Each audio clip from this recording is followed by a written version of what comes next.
ರಾಜ್ಯದಲ್ಲಿ ಟೊಮ್ಯಾಟೊ ಬೆಲೆ ದಿನದಿಂದ ದಿನಕ್ಕೆ ಗಗನಕ್ಕೇರ್ತಾ ಇದೆ. ಜನಸಾಮಾನ್ಯರಂತೂ ಟೊಮ್ಯಾಟೊ ಖರೀದಿ ಮಾಡೋದಕ್ಕೆ ಬೇಡವಾ ಅಂತ ಚಿಂತೆಯಲ್ಲಿ ಇದ್ದಾರೆ. ಕಳೆದ ವಾರವಷ್ಟೇ ಸಾಧಾರಣ ದರದಲ್ಲಿದ್ದಂತಹ ಟೊಮ್ಯಾಟೊ ಈಗ ದಿಢೀರ್ನೆ ಏರಿಕೆಯಾಗಿದೆ. ಸದ್ಯದಲ್ಲೇ 100 ರೂಪಾಯಿಯ ಗಡಿ ದಾಟುವಂತ ಸಾಧ್ಯತೆ ಕೂಡ ಇದೆ. ಇದರಿಂದಾಗಿ ಮಾರುಕಟ್ಟೆಗೆ ಬರುವಂತಹ ಗ್ರಾಹಕರು ಟೊಮ್ಯಾಟೊ ಖರೀದಿಸುವುದಕ್ಕೆ ಹಿಂದೇಟು ಹಾಕ್ತಾ ಇದ್ದಾರೆ.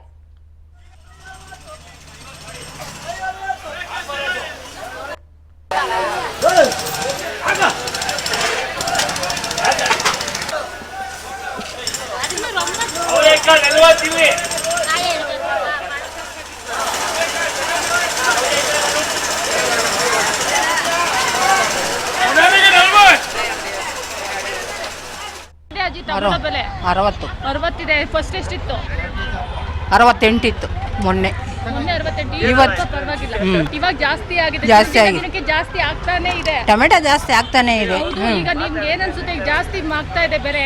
ಯಾಕಂದ್ರೆ ಪ್ರತಿಯೊಂದು ಅಡುಗೆಗೂ ಕೂಡ ಟೊಮೆಟೊ ಅತ್ಯಂತ ಬೇಕೇ ಬೇಕು. ಟೊಮೆಟೊ ಬೇಕೇ ಬೇಕು. ಬಟ್ ಇವಾಗ ಜಾಸ್ತಿ ಆಗ್ತಿದಿಲ್ಲ, ಏನ್ ಮಾಡ್ತೀರಾ ಮುಂದೆ? 4 ಹಾಕೋದು 2 ಹಾಕೋದು, ಜಾಸ್ತಿ ಹಾಕೋದು. ಈಗ 2 ಕೆಜಿ ತಗೊಳ್ಳೋ ಜಾಗಕ್ಕೆ 1 ಕೆಜಿ ತಗೊಳ್ಳೋದು. ತಗೊಳೋದು. ಓಕೆ, ಈಗ ಒಂದ್ ಕಡೆ ಟೊಮೆಟೊ ನಿಮ್ಮ ಹಸ್ಬೆಂಡ್ ತಗೊಂಡ್ ಬನ್ನಿ ಅಂತ ಅಂದ್ರೆ ಜಾಸ್ತಿ ಆಗಿದೆ ಕಡೆ ತಗೊಂಡ್ಬರಲ್ಲ ಅಂದ್ರೆ ಏನ್ ಮಾಡ್ತೀರಾ ನೀವು ಮುಂದೆ? ಏನು ಮಾಡೋಕ್ಕಾಗಲ್ಲ, ಹಂಗೆ ಮ್ಯಾನೇಜ್ ಮಾಡ್ತೀರಾ? ಅದಕ್ಕೆ ತಕ್ಕಂಗೆ ಬರ್ಬೇಕಲ್ವ ದುಡ್ಡು, ಸಂಬಳ ಬರಬೇಕು. ಏನಂತ ಹೇಳ್ತೀರಾ? ರೈತರ ಬೆಲೆ ಇದು ಟೊಮೆಟೊ ಬೆಲೆ ಜಾಸ್ತಿ ಆಗ್ಬೇಕಾ? ಮಿಕ್ಕಿದ್ದೆಲ್ಲ 20-30 ಎಲ್ಲ ಹಿಂಗೆ ನೋಡಿ ಇದೆ. ಟೊಮೆಟೊ ಮಾತ್ರ ಜಾಸ್ತಿ ಅದು ಮಾತ್ರ ಜಾಸ್ತಿ ಆಗಿದೆ. ಅವರು ಬೆಳೆಯೋರ್ಗು ಅವ್ರಿಗೂ ಸಿಗಲ್ಲ ದುಡ್ಡು. ಇವಾಗ 20 ರೂಪಾಯಿ ಹಾಕಿರ್ತಿದ್ದಾರೆ, ಅವರಿಗೆ ಸಿಗ್ತಾರೆ. ಬಟ್ ಈ ವ್ಯಾಪಾರಸ್ಥರು ಮಾತ್ರ ಇದು ಚಿಲ್ಲರೆ ವ್ಯಾಪಾರಿಗಳು ಬೆಲೆನ ಮಾಡ್ತಾ ಇದ್ದಾರೆ ಅಷ್ಟೇ. ಮೇಡಮ್, ಇವಾಗ ಜಾಸ್ತಿ ಇದ್ರೆ ನಮ್ಗೆ ಕಷ್ಟ ಆಗ್ತಾ ಇದೆ. 50, 60, 70 ಇತ್ತು. ಇವಾಗ ಮುಂಚೆ 20-30 ಇತ್ತು. ಇವಾಗ ಜಾಸ್ತಿ ಇದೆ. ತಗೊತಾ ಇದ್ರೆ ನಾವಿಗೆ ಅರ್ಧ ಕೆಜಿ 1 ಕೆಜಿ ತಗೊಂಡು ಹೋಗ್ತಾ ಇದ್ವು ಅಂತ ಒಂದು ವಾರಕ್ಕೆ. ಅದೇನು ಮಾಡೋಕೆ ಆಗ್ತಾ ಇಲ್ಲ.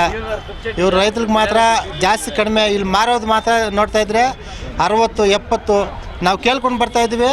ಎಲ್ಲಿ ಕಡಿಮೆ ಕೊಡ್ತಾ ಇಲ್ಲ, ಫಸ್ಟು ಹೋಗ್ತಾ ಇರೋ ಅಂತ ಹೇಳ್ತಾ ಇದ್ದಾರೆ. ಟೊಮೆಟೊ ಬೆಲೆ ಜಾಸ್ತಿ ಇದೆ ಇಲ್ಲಿ, ನಮ್ಮ ಹಳ್ಳಿಕಲ್ಲೇ ಕಮ್ಮಿ ಇದೆ. ರೈತರಿಗೆ ಬೆಲೆ ಸಿಗ್ತಾ ಇಲ್ಲ, ಬಟ್ ಮಾರಾಟ ಮಾಡಬೇಕಾದ್ರೆ ಮಧ್ಯವರ್ತಿಗಳಿಂದ ಇಲ್ಲಿ ವ್ಯಾಪಾರ ಅವ್ರದ್ದೇ ಜಾಸ್ತಿ ಆಗ್ತಾರದು ಮೇಡಮ್. ಇದು ವ್ಯವಸಾಯ ಮಾಡೋರಿಗೆ ಇದೆ ಜಾಸ್ತಿ ಕಮ್ಮಿ. ನಮಗೆ ಆದರೆ ಇಲ್ಲಿ ಮಾತ್ರ 70 ರೂಪಾಯಿ ಯಾರು ಕೊಡ್ತಾ ಇಲ್ಲ.